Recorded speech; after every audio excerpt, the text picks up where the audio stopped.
انت مش عايش. انت بتنفذ سيناريو اتكتب لك من زمان.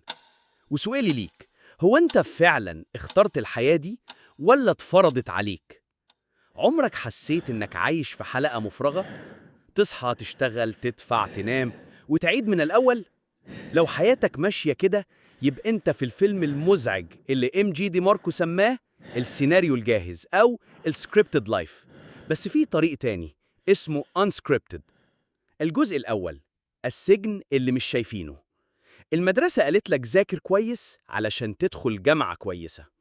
الجامعة قالت لك اتخرج علشان تشتغل.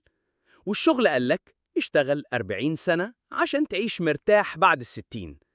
بس الحقيقة ده السجن اسمه حياة مبرمجة.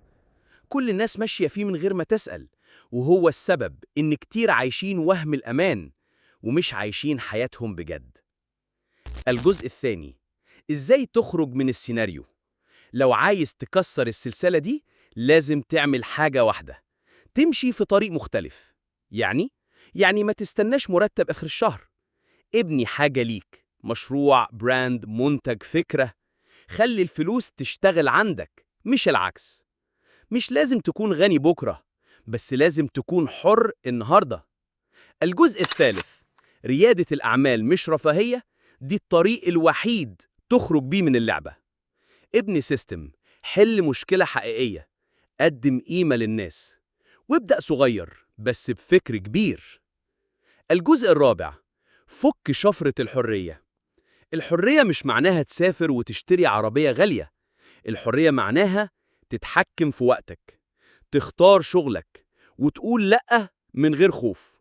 وده مش هيجي غير لما تكسر السيناريو اللي حطوك فيه من وانت طفل. الخاتمة، الناس اللي بتنجح مش عباقرة، هم بس قالوا لأ للسيناريو ومشيوا في طريقهم الخاص. والسؤال هنا، انت هتكمل في الفيلم اللي اتكتب لك ولا هتكتب حياتك بإيدك؟ لو عايز الحرية لازم تمشي unscripted.